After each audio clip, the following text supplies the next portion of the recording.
प्यारे दोस्तों, तो आज की वीडियो हम शुरू करते हैं। तो आज हमारा पहला क्वेश्चन है, तो हिंदी की वीडियो हम आज लेकर आए। तो हिंदी में यानी कि पहला क्वेश्चन है, मगधी यानी कि जो मगधी अपभ्रंश है ये किससे संबंधित है। जो मगधी अपभ्रंश है ये किससे संबंधित है, इसके लेकर हम वीडियो लेकर आए हैं।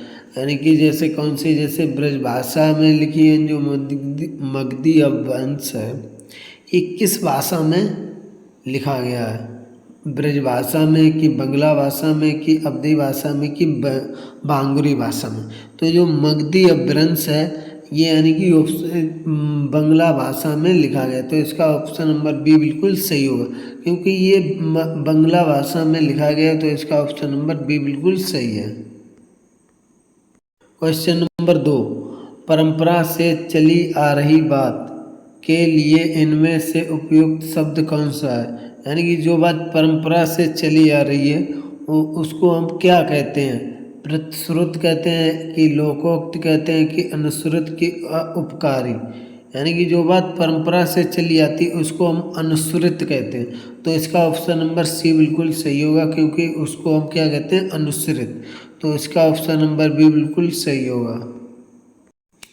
अब है क्वेश्चन नंबर 3, इनमें से शुद्ध शब्द कौन सा है। यानी कि जैसे यहाँ पर आप लोगों के समक्ष ऑप्शन दिए हैं, अध्येता, अध्येता, अध्यात, अध्येता। तो इसमें से जो सही ऑप्शन होगा वो आप लोगों को समझना होगा। देखिए क्या होता है, हिंदी में यानी कि बहुत सी मात्राओं से यानी कि जो है शब्द अशुद्ध हो जाते हैं।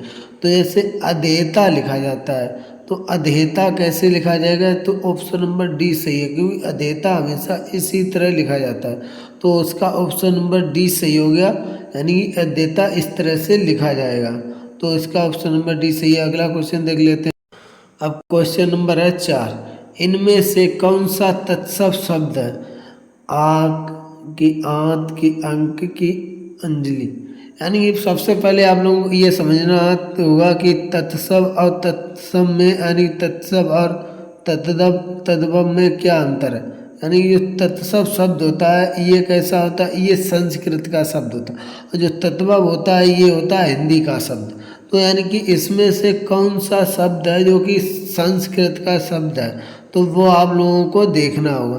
तो इसमें यानी कि अंक है, अंक जो होता है ये संस्कृत का शब्द है, अंक। तो यानी ऑप्शन नंबर इसका सी बिल्कुल सही होगा, क्योंकि जो अंक है ये किसका शब्द है, तो ये है संस्कृत का शब्द। तो इसका ऑप्शन नंबर सी बिल्कुल सही हो जाएगा। क्वेश्चन नंबर 5 है, बांधा था बिंदु को किसने, इस काली जंजीरों से मड़ वाले फड़ियों का मुख क्यों भरा हुआ है हीरों से। इनमें से कौन सा अलंकार है। यानी इसमें क्या कहा क्या गया, पहले ये समझो अलंकार में। जैसे बांधा था विदु को किसने, इन काली जंजीरों से मड़ी वाले फड़ियों का मुख क्यों भरा हुआ था हीरों से। यानी इसमें बड़ा चढ़ाकर वर्णन किया गया।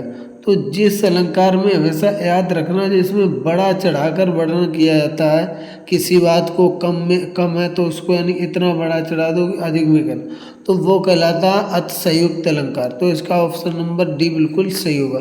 यानी ये इसमें कौन सा अलंकार है, तो इसमें है अतिशयोक्त अलंकार। अब क्वेश्चन नंबर 6 है, इनमें से कौन सा शब्द नंदी का पर्यायवाची नहीं है। यानी इसमें से कौन सा शब्द है जिसमें यानी जो क्या है, नंदी का पर्यायवाची नहीं है। जैसे सरता है, आपदा है, निर्मगा, निमृगा या आपगा। यानी तो इसमें से यानी कि जैसे सरता ये भी नंदी का पर्यायवाची होता है, और निमृगा भी होता है, और आपगा यानी ये आपदा जो है ये घटना होती है। तो ये क्या है, ये पर्यायवाची नंदी का नहीं है। तो इसका ऑप्शन नंबर बी सही हो जाएगा, क्योंकि जो आपदा है ये, तो इसका सही आंसर होगा ऑप्शन नंबर बी, क्योंकि जो आपदा है ये नंदी का पर्यायवाची नहीं है। क्वेश्चन नंबर 7 है, इनमें से समिष्ट का विलोम शब्द क्या है।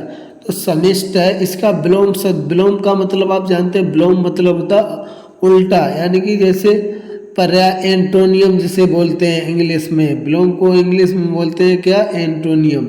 यानी एंटोनियम होता है विलोम। और